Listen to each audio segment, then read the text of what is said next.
Stay with me.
touched. Let everyone just feel your presence today like they've never felt it before, God. Continue to just work in all of our lives, God. And we thank you for every blessing that you pour out to us, God. We know that you are always and forever faithful. And that you can always bring broken people together to make them whole again, God. It's in your precious name that we pray. Amen.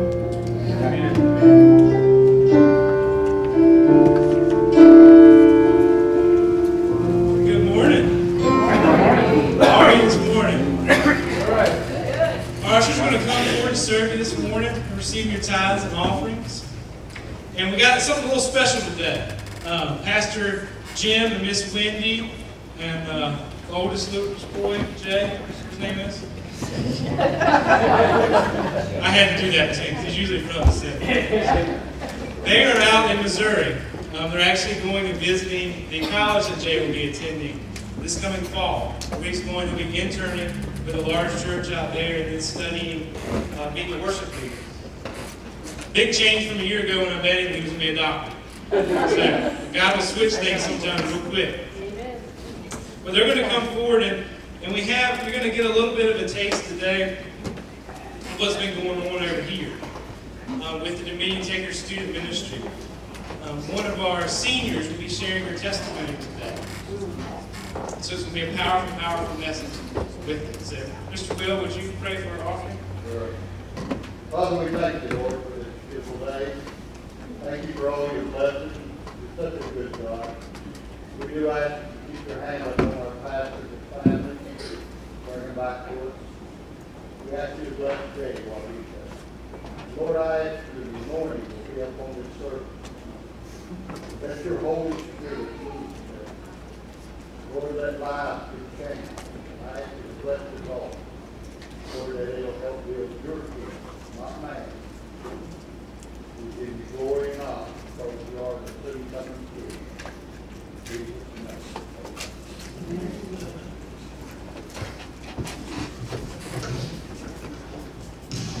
Good morning, our church, and thank you for joining us this morning. Any first-time or second-time guests, please feel free to fill out your connection card. If you receive your connection card upon entering service in their worship guide, please fill that out and leave it in the offering bucket or in the back after service. Thank you. Feel free to join us at the men's breakfast on Tuesday at Grits and Grill at 6:30 a.m.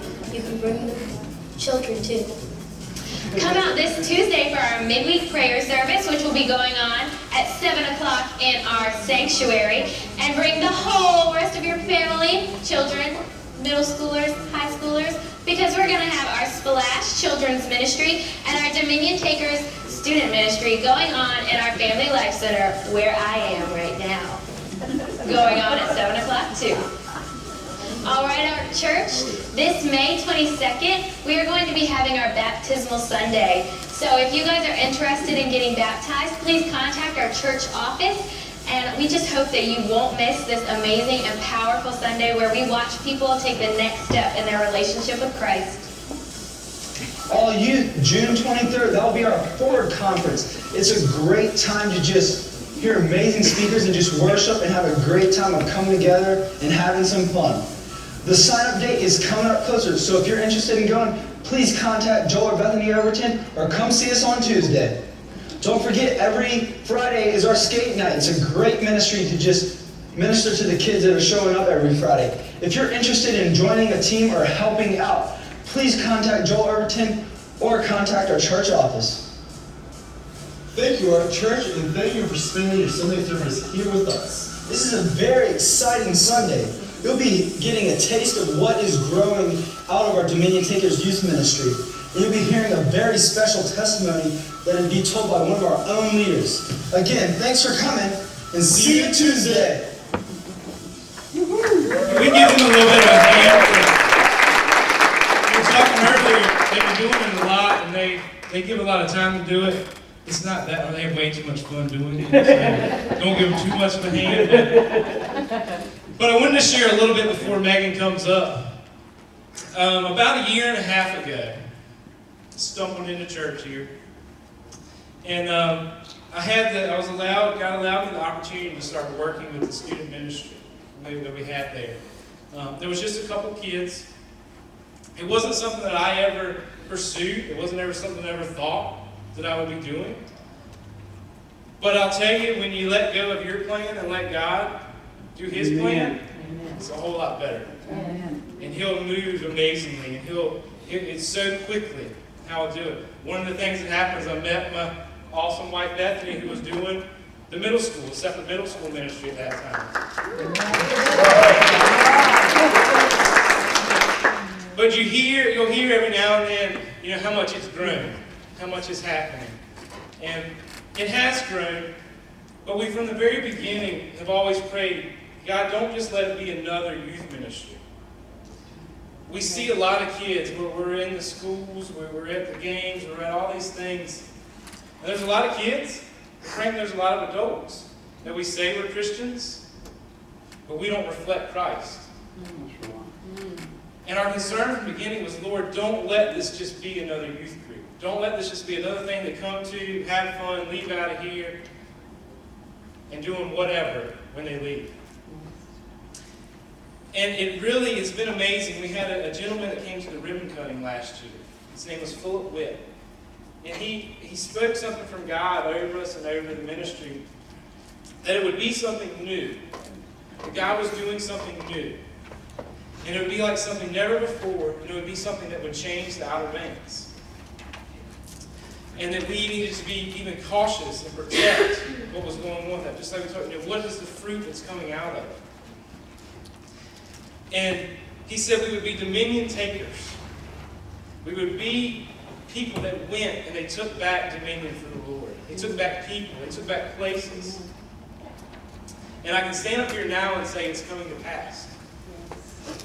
In the schools, we're having influence like we've never had before. We have kids that come over and they leave with a passion for God. That's it's just amazing to see. But the fruit that's coming out of it's not about the numbers that are there, but it's how they're reaching people when they leave. We talk about we could have 300 kids over there, but if there's no fruit to it, then what are we doing? Amen. If we have one kid over there and he goes out, he's the one that could go and save thousands. Amen. And so we're very cautious in that. We had the opportunity last weekend to take a part of the group to a concert in Virginia Beach called Outcry. And it was a large worship concert. And just like in church, you got your worshipers there, your people that they don't know why they're there. Somebody's asking them to come and now they don't know what. They realize it's a horrible decision. They don't know what's going on around. You got your copycat worshipers that are just jumping up and down because the person next to them is jumping up and down. There's a couple more thrown in there. But then you have your ones that are truly worshiping God. And I was there and I was looking out, and 20,000 people all there together. And I'm looking out and I'm seeing all these different things. And I look to my right and I see the 25 students that we brought up there. And I literally have tears pop up in my eyes because I'm looking at them and God's talking to my heart and He's saying, those are my true worshipers. Those are the ones that will surrender everything, that have a passion that's unfathomable, that will just search for me. And I look down that road and I'm going, God, thank you for allowing me to be a part of this. Thank you for using me. And it was amazing just to see them giving it all to God. I even at that time, I was turning to copycat worshipers. I'm going, I brought them and they're jumping higher than I am. So what am I doing? But I was raised Baptist, so I'm going a little bit. I got to work a little more. We'll forgive you.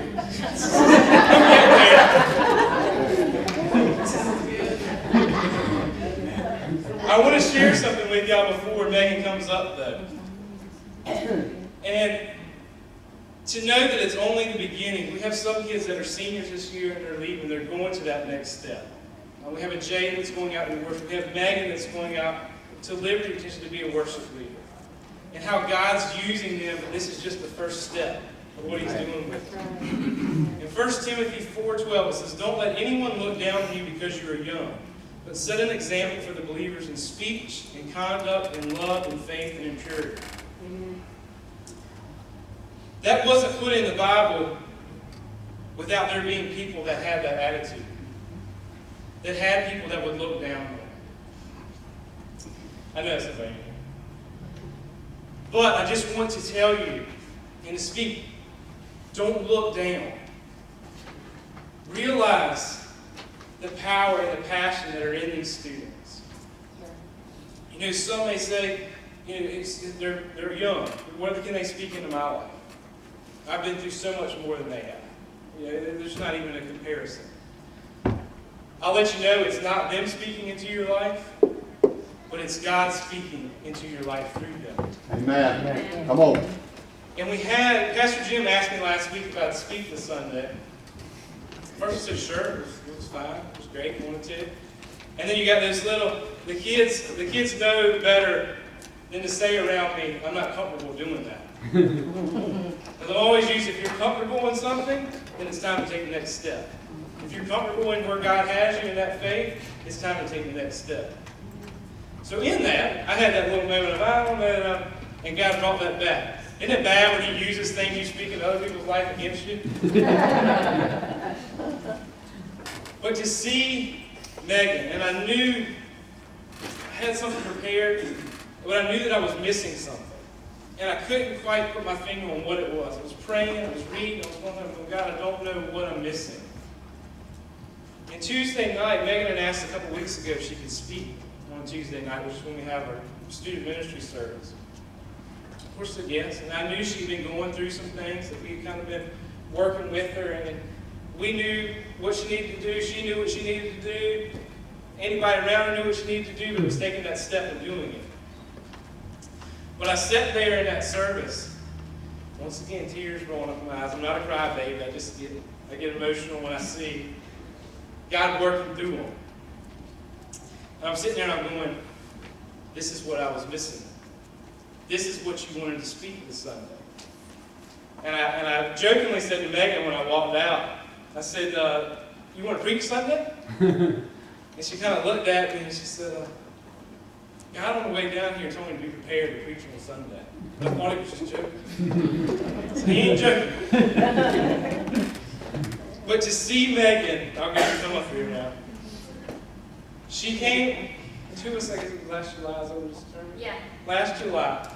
And to see when she came here, and to see her now, so there's no way in the world that I can see that and believe there isn't a God. To see where He's brought her and how He's used her, the talents that He's put in her. That's a big thing. We teach walking out those talents that God's put in you. Yeah. You can read your Bible all day long, but if you don't walk out your faith, you just read. Come on. And to see them and to see her up here on worship stage, see her up here getting ready to preach. Amen. It's an amazing thing. So, but I want to prepare you in that open your ears, open your heart to what she has to speak. Let it speak. Let God speak in you because He's speaking through her. Ready? Amen.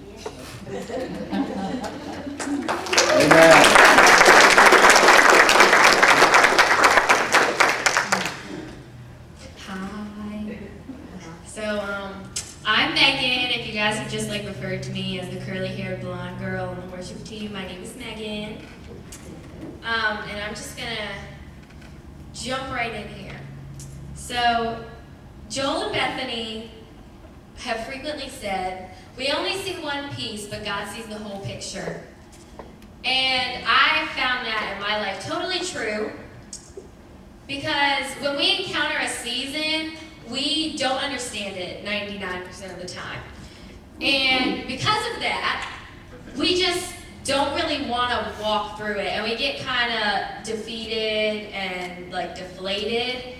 And we know that we have to go through trials because, as good Christians, we read Job. Okay, we read the chapter of Job and 1st and 2nd Samuel, and we see David and Job walk through these hard struggles, and they kept their faith. So, we get to that point where we're like, okay, let's go. Let's just get through this. I'm not happy about it, but I know I got to do it. So you get defeated, and you kind of huff. And you're like, fine, okay, I'll just do it. And then when we read, and we get to something like 1 Corinthians chapter 5, verse 17, and it says, Nevertheless, each person should live as a believer in whatever situation the Lord has assigned to them, just as God has called them.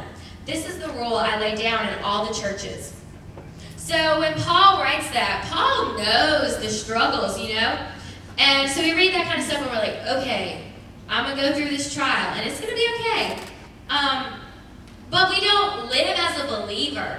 And I know that I haven't lived as a believer through my trials. But that's what we're called to do. And so instead of just enduring them, we need to thrive in them. But instead, we get through these trials and we're like, hallelujah, we're done. Let's go to church. I'm good with this now. You get out of that moment and you're fine. And then you can praise God. But it's really hard to praise Him in trials. And we don't look back on trials and think, how did God change me in that? Because God will work in your life and He will change you in a trial so that you in the future and all the people that you're going to meet can be helped and so that you can help them for God's glory. So I want to talk about today the way that God, 3 ways, that God is going to change you in trials and that He has for me. The first thing is God will change who you are.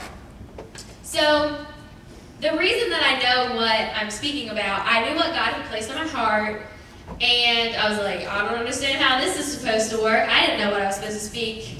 And then I find my journal from 5th and 6th grade. It's a gym. It was a gym.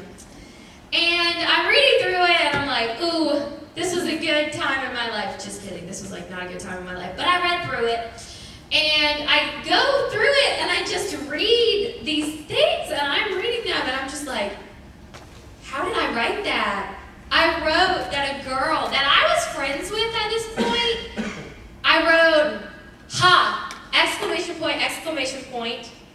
It serves her right because she got her tooth knocked out on a pole. Her tooth gets knocked out of her and I write, ha, serves her right. And I was like, this is not who I am. Like, I don't even know how I wrote this because I remember being really I was like, oh man, this is not good for her. But obviously I did not feel like that because I wrote down, ha, capital letters, 2 exclamation points. And so I'm reading all this stuff and I'm reading about how, I didn't like this person and I didn't care that this friend didn't like me anymore. And I was like, how was I like this? I would never believe that I would write this. And I didn't believe in a million years that I would write this kind of stuff because that's not who I am now. Now, I would never write something rude like that about someone that has just knocked their tooth out, which is a traumatic experience. And the only reason that I'm not like that anymore is because I've been fully changed in Christ. The me that you guys know, I'm not self-loathing. I'm not, well, I hope I'm not rude. And I feel like I'm a lot more tolerant, but back in little Megan in the 5th and 6th grade, she hated herself, and she was rude to all her peers, and she was even rude in her thoughts, which is really bad. And I just disliked so many of the people that I went to school with. Like, I would get assigned a group project and I would be like, look, just shut up, sit down, color something, you know what, I'll do it. I'll get us a 100 and then I don't have to deal with you. And that sounds really, really bad, but if people were stupid, or I deemed them stupid, or they didn't do work, or they were just mean to other people, I would be mean to them. I remember sitting beside a kid and I was like, could you not talk to me? In the middle of history, that's what I remember saying to this kid. I feel real bad for him now. But that's not who I am anymore because nowadays when I see people being like that, I'm just like, whoa, hold on, let's go talk about this because this isn't okay. But that's who I was. And the only reason that I'm not like this anymore is because I've been renewed by Jesus Christ. Amen. I've been made new in Him. And the only reason that I'm not still the same and not just full of hate, like completely full of hate, is because Jesus changed my life. In Ephesians chapter 2, verses 12 and 13 says, "Remember that at that time you were separate from Christ, excluded from citizenship in Israel and foreigners to the covenants of the promise, without hope and without God in the world. But now in Christ Jesus, you who were once far away have been brought near by the blood of Christ." That is something we should rejoice in. Because when you look back on things like that and you see who you were, it makes you feel so much more grateful of what Jesus did for you. And he extends it to all of us. In Ephesians chapter 3, verse 8, Paul writes, "Although I am less than all of the least of all the Lord's people, this grace was given me to preach to the Gentiles the boundless riches of Christ." If you have been saved, the same grace that Paul writes about is what you've been given. That's what God has extended to you. And it's amazing. And he will change your life if you let him. Because he loves you. And he's going to use these changes that he makes for him. And although I, Megan Jones, am less than all the least of the Lord's people, he still extended the grace to me, and I didn't deserve it at all. And then when he changes you, he'll start to give you empathy and understanding for all of his people. In trials we're placed in, God will take us and he will mold into us the empathy we need to understand the people that he places in our path. The only reason that I was saved is because my pop died. And that was really hard for me. I was a freshman in high school. It was the start of my freshman year, and in September he died. And I thought that it was the worst thing that I would ever have to go through or endure in my life. And my mom saw that this was a problem and that there was something wrong with me and that I had been hurt by this. And she said, "Megan, you need to go to church." And I was like, "I don't need church, Mother. I can do this." You know, I didn't like churches. I didn't like church people, and I hated God. And it wasn't a hate that I would admit to anybody else, but because of what I'd seen, because I'd seen my favorite teacher get cancer, my favorite 5th grade math teacher die when she has 2 kids, and I looked at all of the bad things that had happened in my life, and I was like, I don't want to be a Christian if that's what God's going to do to me. And I didn't want to understand his goodness or his love. But Mom always gets her way. So I went to church with a family, and they became seriously like my second parents. And it was Miss Christy and Mr. J, and their son Jonathan. Now Jonathan had been one of the kids that I got paired up with, and I was like, "Jonathan, sit in the corner, talk about whatever you want. I'm going to do this. Don't worry about it. Just don't talk to me." But he happily was like, "Yeah, come to church." And I'd never talked to him in school other than saying mean things to him. And he was totally fine with me hopping in their car and going to church with them. The second time that I know, that's bad. I was like getting in that car, I was feeling a little guilty. I was like, dang it, I didn't know this was going to happen. And then my second trip to this church that they brought me to, that it was a Pentecostal church. So I was real happy. I loved it there. I got saved. And thank the Lord, I gave everything to him, and I didn't even really understand the magnitude of what I'd done. But I do know that 2 weeks later, my grandma Nadine, she got diagnosed with lung cancer, the same cancer that ended up killing my grandpa. And 6 months later, I'm never at home. We pretty much had to give our dog away to my aunt because we were never there. We were riding back and forth from Beargrass or Greenville to Hertford. So I was staying with Miss Christie and Mr. J pretty much, and that is why Jonathan is my brother, because I've had to live in a house with him. The same person that I was super rude to, so that's what God will do for you. And I I watched her as she just withered away into nothing, into this person that she looked at me, and I would be talking to her when she finally went home right before she died, and she didn't recognize who I was. You could see it when somebody forgets your name, and they're like, hey, dude. And she was like, she didn't even know my face. And then I was like, you know what, Pop-Pop's cancer was bad, but this is worse because I had to watch her like be in pain and not want to move, and like we had to have a nurse in there that had to like move her and stuff because she couldn't do it herself because she was so weak. She lost her hair. She lost so much weight. And I was like, this is the worst. This is the worst that it can get. There's nothing that I'll have to endure that's worse than this. And I was totally wrong.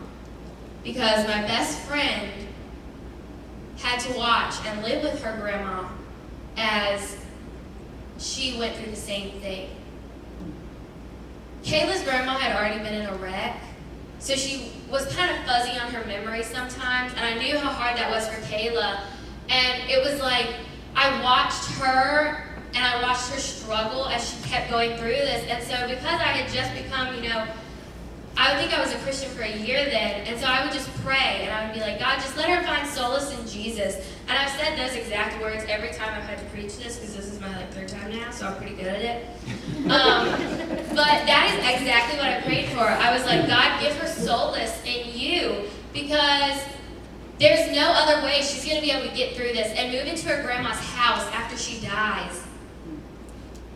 Something that I would never wish on my worst enemy happened to the person that I was closest with. We helped each other and we talked to each other about Jesus, and we were accountability partners. And I had to watch her walk through this. But God bringing me through my grandparents' death is what made me pray like that for Kayla. It's what made me ask her when I was home and say, hey, do you want to come over for a sleepover so you can have a break? That's what I gave my bed to her because she hadn't been sleeping in a bed. Because she didn't have one over there. She had to sleep on the floor in an air mattress sometimes, and then her dogs popped it.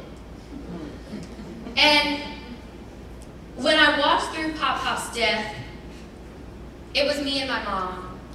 My dad was asleep, and he has to take sleeping pills because he can't sleep. So he was conked out, like he was not getting up. So it was me and Mom, and we found out about it, and then we ended up going to the hospital in Edenton, and then it was an all-day thing. And it was just me and her. When I went through my Grandma May Dean's death, Miss Christy and Mr. J and Jonathan were with me because I hadn't gone to Greenville that day because I told my mom it was too hard for me. And they would constantly send us texts and say, God is faithful and he will be there for you. Miss Christy took the phone call about my grandma, and I knew before she even called, and when I saw the number that was my grandma's that my mom was calling from, I knew what it was. And so I walked out of the house and walked onto their pier, and my second mom, Miss Christy, comes out, gives me a huge hug, and says, I don't know why you have to do this, but God is going to use it, and God is going to use you. Because I had to walk through that, and because God had brought me through all of that, when Mom woke me up the night that Kayla's grandma died, I was out of the bed at Tuesday. It's all Mom had to say was, Megan, and I don't like to wake up, so I'm like, go away, I'm tired. Then she goes, Megan, Kayla needs you. And I was out of the bed, ready to go, did not take off my retainer, did not put on a bra. Because I was ready. I was like, let's go. We have to go, Mom. Kayla needs me. So it's 3 o'clock in the morning, and I'm running into Kayla's house, and she's got tears streaming down her face, and I knew that was why I needed to be there. And she needed someone to send texts and say, God is faithful, and he will be faithful, and he's faithful today, tomorrow, and forever. Amen. And because I had to hear teachers tell me that if I had been in school after my Pop died, that I would have a cloud journal to write in, but since I didn't, I just needed to sit there, and that made me cry. And I had to hear kids every single day in school ask me how I was always absent, and I just wanted to look at them and be like, I'm in Greenville with my grandma as she's dying. That's why I don't have any clothes to change out for in gym, because none of my clothes are clean. Because of that, when I heard anybody say that about Kayla, I was very quick to look at them and say, you need to stop because you don't know what she's going through. Her grandmother has cancer, and she's living with her and taking care of her. I gathered her work that she needed, and I would text her whenever, and I would help her if she needed help in English, because that's my thing, and she likes science, so she was good with that. But English, she was like, I need help. So I helped her, because I didn't have anybody there to help me when I needed it, and when I had all of these things piling up on me, and I felt like I was going to fall, and just nothing was going to work. The trials I went through prepared me to help people that would go through similar trials I had. I got to talk to Genesis and Gabby, and they're going through really hard times with their mom, and I have never wanted to cry more as I'm listening to these girls that are an 8th and 7th grader. They're in 8th grade and 7th grade, and it's their mom. And I don't pray harder. I don't think that I would pray and I would feel bad for them, but because I know what it's like to lose 2 grandparents, and I saw my mom lose her mom, I'm praying harder than I've ever prayed for them, because I want them to not be fallen into destruction because of this, but be raised up in Christ so that they can be leaders. Yes. Isaiah chapter 40, verses 1 and 2 says, comfort my people, says your God. Speak tenderly to Jerusalem and proclaim to her that her hard service has been completed, that her sin has been paid for. That's what God has done for us. Our sins have been paid for. And because of that, we need to comfort other Christians. We need to be there to stand in there and say, God is faithful, and I don't know what you're going through, but I've been through something similar, and I'm praying for you. And I won't stop praying for you. Right. The third way that God will show you and just change you completely, and this is a big one. So if you guys thought I was rambling before, hold on to your seats. God will show you the perfection of His love. So many times we don't understand, and I know that I understand a little bit now, but I really didn't understand how God loved us and what kind of love He had for us. And I was like, okay, it's big, cool. Check that off the list. I understand God's love, and I was done. And then there were moments where I would be worshiping and I would be like, oh my gosh, your love is so great, God. It's mighty, and I don't understand anything about it. And that would really hit me, but I never asked God to show me what kind of love He had. And after a lot of praying and reading my Bible and asking God how to show me how to love people, He showed me His love. And it wasn't like a miraculous thing. It was just like me driving home from church, rolling along in Camden. And then I'm like, oh my gosh, I almost wrecked. I'm not even kidding. I was like, oh my gosh, it clicks. And it's because of my dad. My dad and I have had a strained relationship since I was 10. Because I found out that he had been cheating on my mom. And as a 10-year-old, I was just chilling, looking at my dad's computer, and I saw somebody that I knew, so I wanted to message them because I liked I am. That was back in the day. And I click on the lady's name, and then I scroll up a little bit. I don't even know why I was scrolling up. It's probably because I'm nosy, but I was scrolling up, and I get to these just really disgusting messages that I'm reading them, and I'm like, I knew what was happening because me and Mom had been watching Young and the Restless. And the same thing was going on with Nick and Phyllis because of Sharon. And so I was like, oh my gosh, this is just like Nick and Phyllis and Sharon. What do I do? I knew it was wrong, but I didn't understand it because I was 10. And so I burst into tears. I don't remember the messages, thank the Lord, but I remember how gross they were because I remember that feeling that you get when something is so nasty, you gotta clean a nasty toilet at capture frames after a while because people just don't know how to pee apparently. And that was how I felt. Like I walked into that room and I was like, oh, you know, but I cleaned it really good, just saying. And I started like crying. I'm sorry. And I probably shouldn't have said that. And I started crying, and then my mom and dad come in, and you know, they're totally clueless. Mom is like, what's wrong with her? Like, are you okay? And they both look super concerned, and my dad has no idea. Like, he and my mom look at each other, and they're like, what's wrong with our kid? Like, I knew she was weird, but... And I'm like, Mom, I have to go. I have to go, but I'm like crying, so it probably didn't sound like that. Like, it was like, you know, crying. And she's like, okay, we'll leave, you know, because that's how my mom is. If she sees that I'm uncomfortable, she's going to take me away. She's just giving like that. And so we get in the car, and Dad kisses me on the forehead, or tries to kiss me, and I was like, don't touch me, you know, and then he gives my mom a kiss, and I like almost like threw up. I'm not kidding. Mom doesn't know that, but now you do. And so we drive to the graveyard because I'm like, I need to go talk to chapel. And then I get to the graveyard and I'm like, I don't want to be around dead people, so I want to go home. And Mom takes me home because, like I said, she's giving. And I was like, okay, Mom, just let me out of the car and I'll walk to the house because it's not like that big. Like it's a little village. So I'm walking outside and it started sprinkling. And I was like, this is like the mindset that I had when this was happening to me. I was like, okay, I don't know if I was talking to God, but I probably wasn't because that was like pre-Christian Megan. And I'm like, okay, if a raindrop, I think I was talking to my grandma, by the way, my grandma Chapel. And I was like, okay, if a raindrop falls in my left hand, it means no. If it falls in my right hand, it means yes, I need to tell my mom. So from the walk, like from the end of the street to where I was allowed, because I wasn't allowed to walk to the end of the street. So where my mom dropped me off to my house, I'm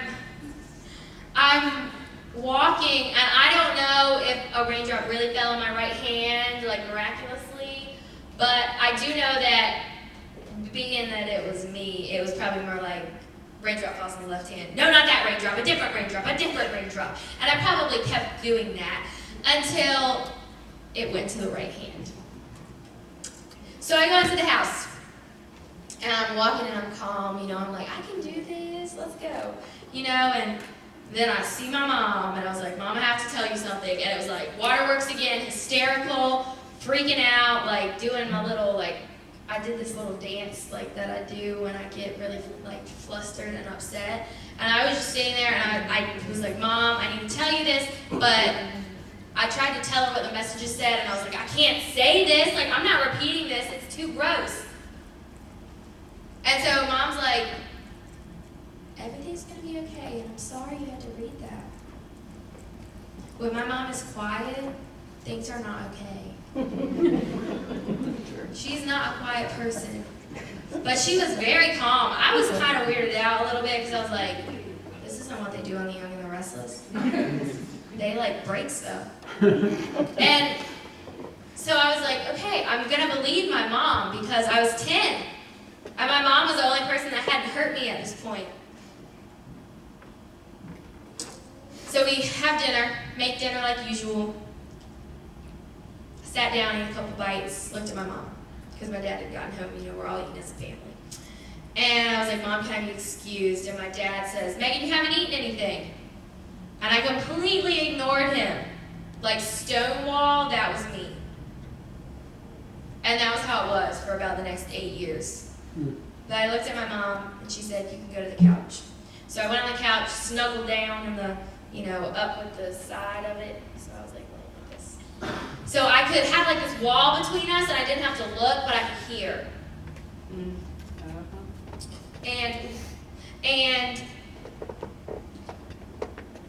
I hear silence, which is again dangerous, because like I said, my mom gets angry and she's loud. She's happy and she's loud. I find her in a store because I can hear her loud laughter. You can hear it right now. And I hear like nothing. I hear her whisper something. And I was like, this is bad. Like, this has to be bad. And then I hear it. I hear fork, knife, chair, footsteps. And I was like, that's Dad. And so then he comes over, kind of leans over the side, and says to me, you shouldn't have been on my computer. But it's a good thing that you found those messages and it wasn't someone else. All I wanted to hear was, I'm sorry. And he told me, you shouldn't have been on my computer. And so then I stopped talking to my dad if I didn't have to. I stayed in my room all day. He would get, like, I would stay outside, and then when it was like 6 o'clock because he would be home, I would go straight to my room, sit there, watch TV, talk on the phone with one of my friends on the landline. And I started really hating him. And not like a normal hate, like a real hate. Like deep-seated, I don't want you to touch me. I don't want you to look at me. I don't want to talk to you. And I didn't talk to him.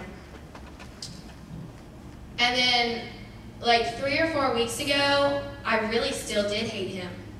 I had been like, I'm going to forgive you because it's the Christian thing to do and that's what the Bible says, because we should forgive like Jesus forgave us. But I didn't forgive like Jesus forgave us. I loved him sometimes.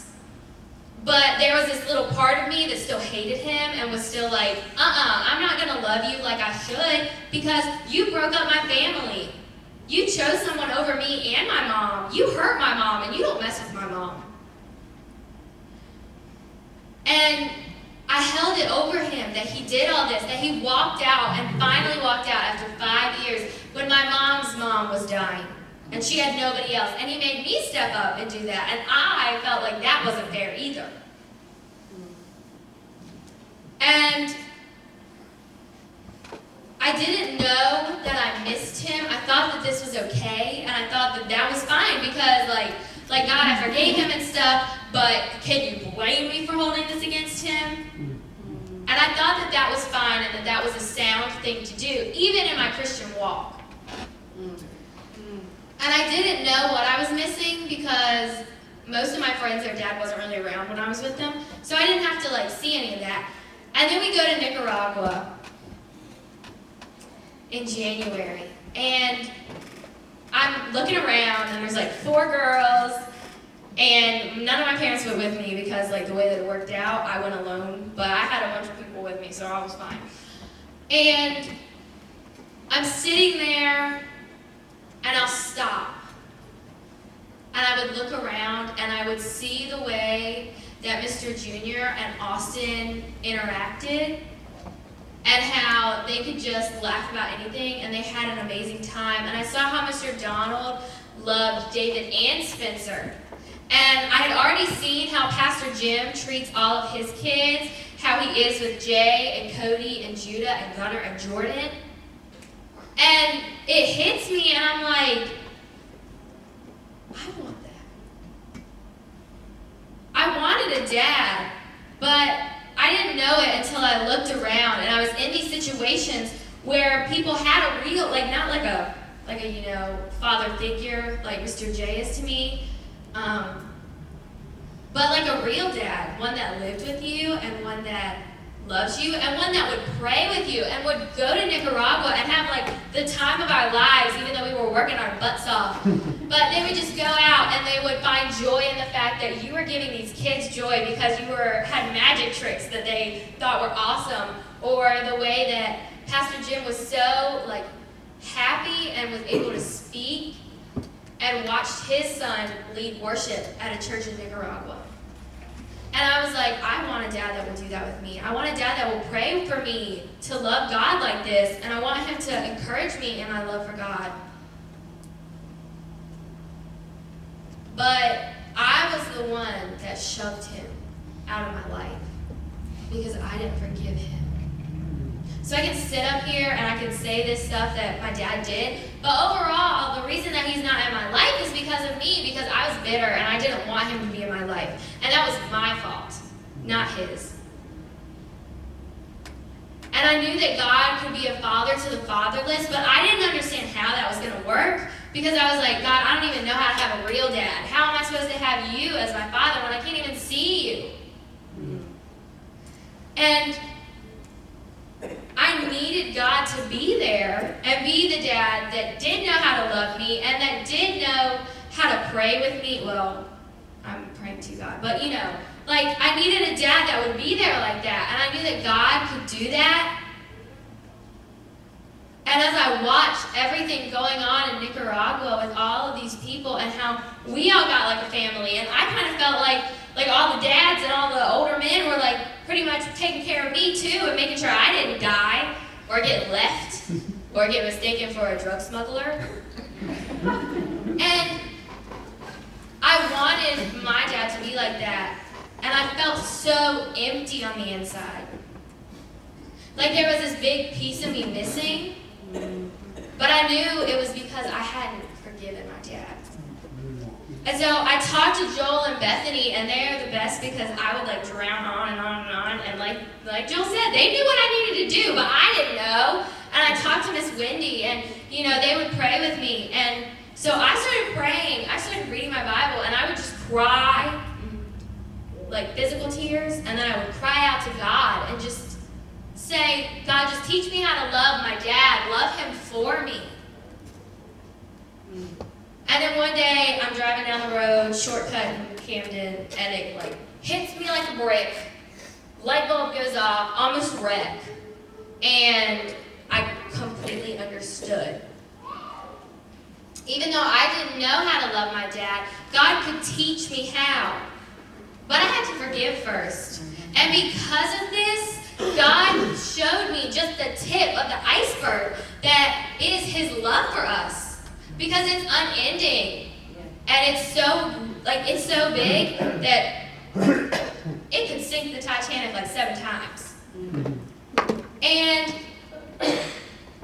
if I could learn that just from this, then I needed to thank him, and I need to thank the lady that did this to us and say, you know what, thank you. And it's okay, and I have fully forgiven you, but it wasn't me fully forgiving you, it was God through me, because I can't forgive you for that. Worldly Megan doesn't want to do that.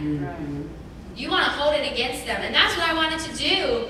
But because of what they had done, God had been able to teach me his love, just a little bit. And it was like everything fell into place. And I realized my dad did to us what we do to God.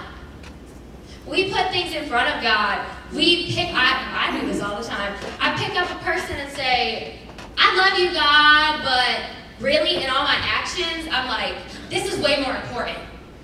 This person is more important. I need this person in my life. Like, my boyfriend is more important. We do this all the time. Your girlfriend's more important. My kids are more important, you know? And we'll put music in front of him and say, I love you and all, but I'm still going to listen to my secular music that has really bad words in it. But it's okay because I can't really understand them because it's rap. And so it's like, I bleep out the words, is that good? And then we'll put like a drink in front of him. Like, I love you, but I still have to drink. I love you, but I'm still going to do this drug. I love you, but all of this and this sin in the end is better than what God has for me, which is totally not true, and it's a lie from the enemy. But we still do it. We cheat on God every day. Even when we're saved, we cheat on God.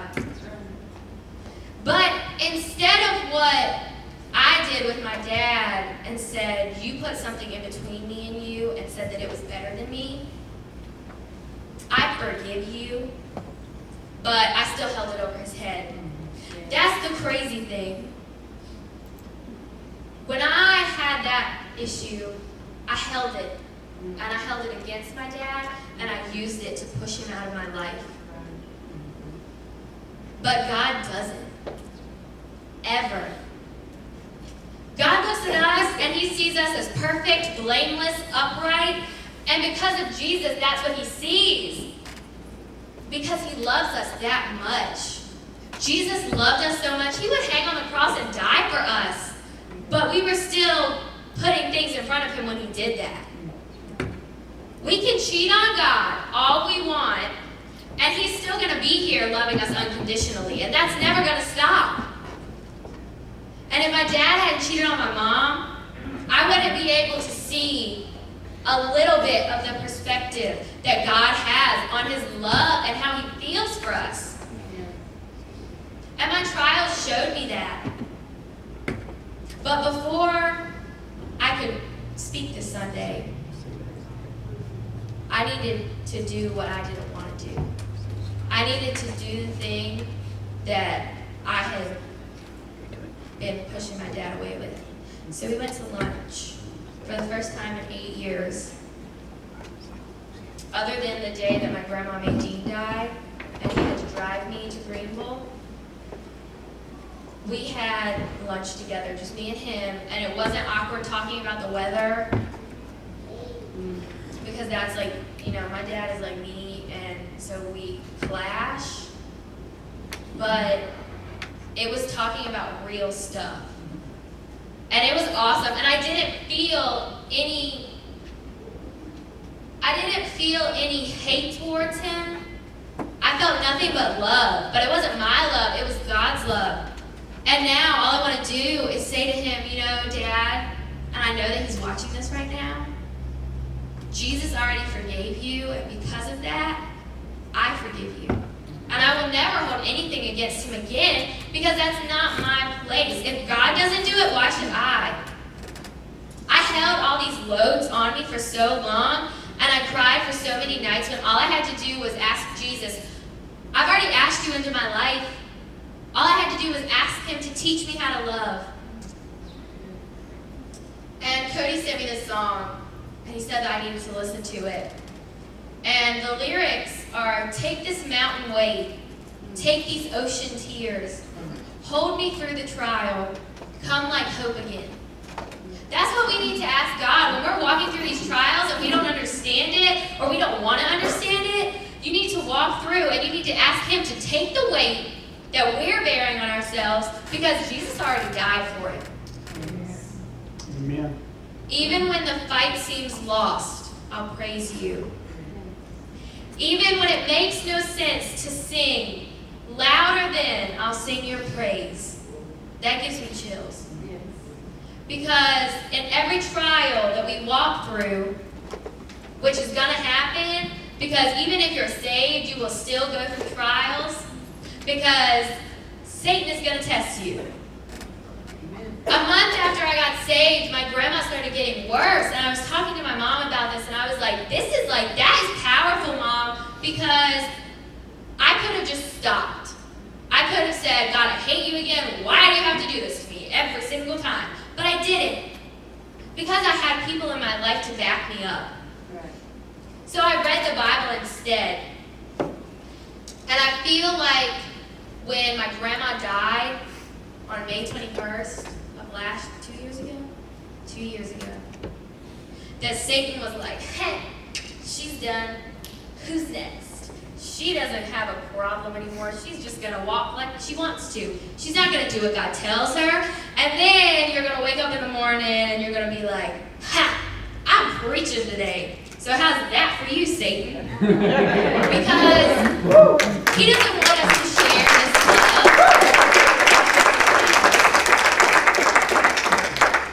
And so instead of giving up, I read the Bible with my grandma as she sat in a nursing home, and I read Romans 8:18.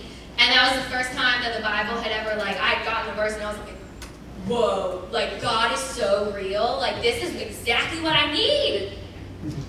And it says, for I consider that our present sufferings are not worth comparing with the glory that will be revealed in us. Everything that is hard that you are going through is not worth comparing to what we will receive. Come on. Yeah, you're going to look around at at a church right now, and you're going to really wish that your grandma was sitting right next to your mom, smiling at you. And you're going to leave church, and you're going to drive the hour and a half away that you have to drive to get home, and you're going to cry because you just want them to meet all of these awesome people that are completely crazy, but you love them anyway. And they speak so much into your life and have done so much for you, but you won't be able to. You're going to have a day where you sit at the altar and God tells you that you need to change something, and you're going to be like, okay, God, this is going to be really hard, but through you I can do all things. And you're just going to want to hug your dad after you get up, and you're just going to want your dad to be there praying for you and laying his hand on you and praying that you will overcome this. And you're going to want to turn around and hug him, but your dad's not going to go to church because you pushed him out of it. But your dad's not going to be at the house when you get home because he doesn't live with you anymore. Or your dad is gone now and you didn't fix that relationship and you're not going to be able to hug him. You're going to have a moment with God where you are sitting and you are just in his presence and you are like, get hit with that. I'm so unworthy to be doing this right now, God. I'm so unworthy. And God's going to say, you know what? You are worthy to me. And you always will be because of what Jesus did for you. And you're going to want to sit there forever, but then you're going to walk through a trial and you won't be able to feel God. You'll be like, God, why are you so far from me? But sometimes it's you. And sometimes God is silent.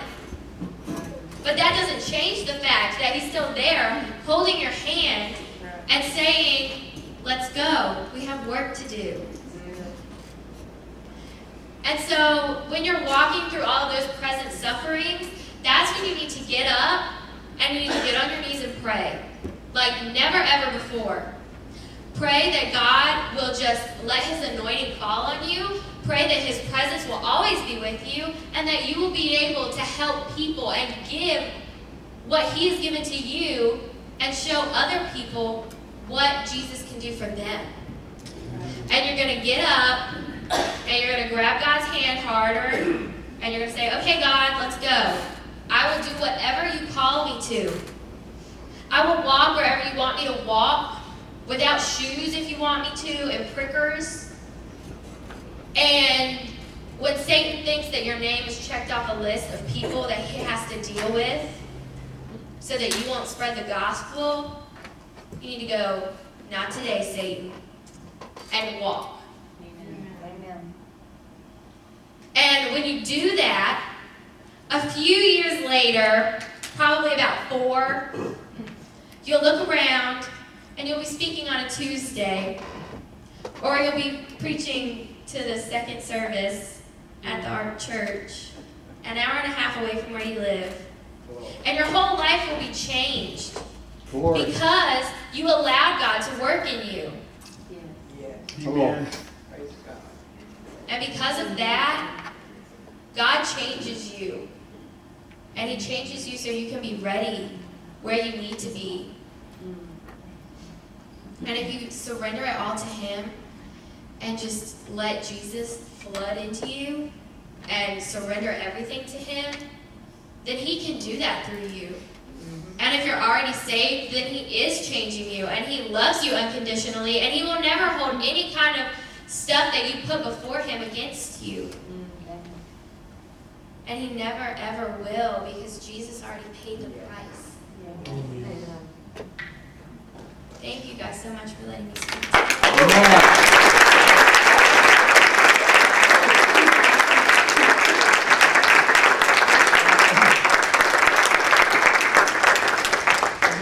Me speaking, wasn't it? The worship team's going to come up, and I want to leave y'all with something today. 2 Corinthians 5:17. It says, therefore, if anyone is in Christ, the new creation has come, the old is gone, the new is in. Who here believes they're a new creation in Christ? Amen. Who here walks like a new creation in Christ? It's a harder one to answer, isn't it? But why?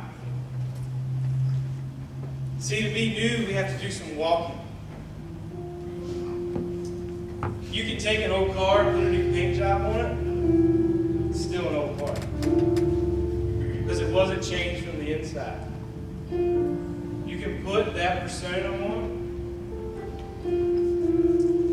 but once somebody gets close, then you're still an old car.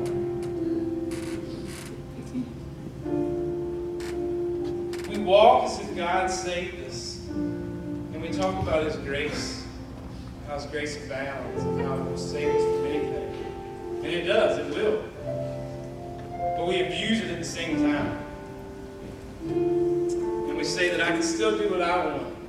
I can still feel what I want to feel. I can still do life like I want to do it. But Jesus died for you on a cross and gave you everything so that you could have life. Yet we're not willing to give Him everything to receive that life. We talk about when He died and He was in the tomb and the stone was rolled away. It talks later that Jesus walked right through the door, walked right through a wall to see the disciples. He didn't need that stone rolled away. But He did it for us to say, whatever's holding you back, that death that you're in, I'll roll that stone away, but you got to walk out of the tomb. And when you walk out of that tomb, just like that cloth that wrapped His body and sealed His death, you got to leave it behind. And we have people talk about, I've been hurt, I've been abused, I can't forgive. I've been scarred. Jesus was scarred as well. He went to the disciples and He still had the holes in His hand. He still had them in His feet. He still had a hole in His side. One thing He didn't have though was He didn't have the nails still in His hands. He didn't still have the spear in His side. That hurt, that pain that He had, that He experienced, He turned that into a testimony. He still had the holes in His hand, but He didn't have the nails in them. He didn't have the thing that created that pain. He left that behind, just like He left that cloth behind the tomb. So that's finished. I'm walking into the new. And we get caught up a lot of times in our own little pity parties. I've been hurt, I've been this, I've been that. It's where we think that God can't bring us out of that. That we deserve to feel that way. We deserve to feel that pain. But God's telling you, I have scars just like you do, but I use them as my testimony. I don't nail myself back to the cross. I don't walk away, I don't walk around this world with a spear in my side. I walk with my testimony, but not the baggage of my testimony.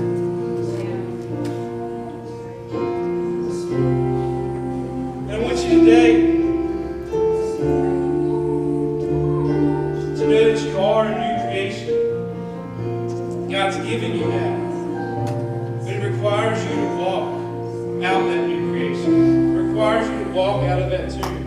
It requires you to say, God, I give you my all. I give you my everything for your glory. So the worship team's going to sing this next song. And we're going to open up the altar for some that just need to say, Lord, I got to let some things go. I got to walk away from some things. I got to stop holding on to them. I got to stop holding on to those things that are creating death in me. Be it addiction, be it unforgiveness, be it hate.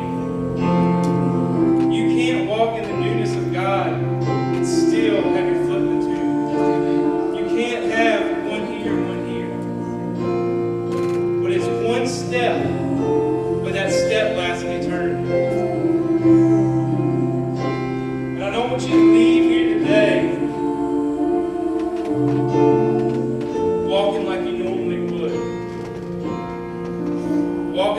saved me, but He's still got to do things like I want to do. I still deserve to feel what I want to feel.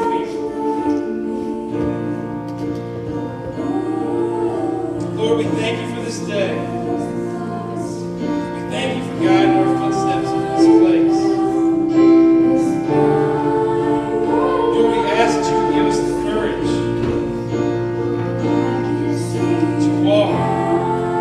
to walk out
answer that question now?